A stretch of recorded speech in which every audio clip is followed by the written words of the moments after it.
BRS కార్యనిర్వాహక అధ్యక్షుడు మాజీ మంత్రి కేటీఆర్ దాఖలు చేసిన క్వాష్ పిటిషన్ ను రాష్ట్ర ఉన్నత న్యాయస్థానం కొట్టివేసింది.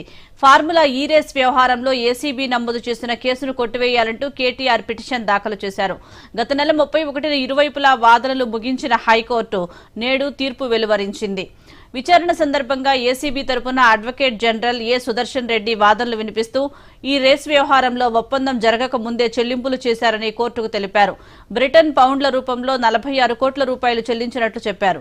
ఈ కార్ల రేసింగ్ సీజన్ 10 ఒప్పందానికి ముందే నిబంధనలకు విరుద్ధంగా చెల్లింపులు చేశారన్నారు. కేసు విచారణ ప్రాథమిక దశలోనే ఉందని అన్ని ఆధారాలు బయటపడతాయని ఏజీ తెలిపారు. ఇప్పటికే ఫిర్యాదుదారు దానకిషోర్ నుంచి వాంగ్మూలం సేకరించినట్లు కోర్టుకు తెలిపారు. ఇక దానకిషోర్ తరపున సీనియర్ న్యాయవాది సిపి మోహన్ రెడ్డి వాదనలు వినిపిస్తూ పురపాలక శాఖ మంత్రి పర్యవేక్షణలోనే ఆ శాఖ అధికారులు విధులు నిర్వహిస్తారని, రేసింగ్ కు సంబంధించిన చెల్లింపుల దస్త్రాన్ని అప్పటి పురపాలక శాఖ మంత్రి కేటీఆర్ ఆమోదించారని కోర్టుకు తెలిపారు.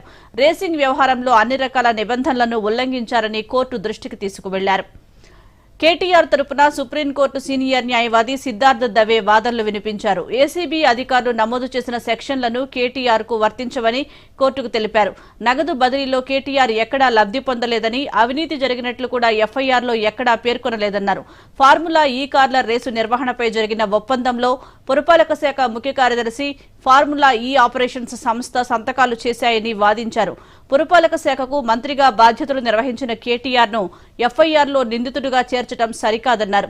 ఈ మేరకు పలు హైకోర్టు తీర్పుల్లో సిద్ధార్థ దవే ప్రస్తావిస్తూ ఎఫ్ఐఆర్ ను కొట్టివేయాలని కోరారు.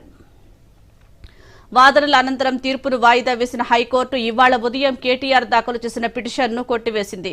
కాగా ఉన్నత న్యాయస్థానం తీర్పుపై కేటీఆర్ తన న్యాయవాదులతో చర్చిస్తున్నారు.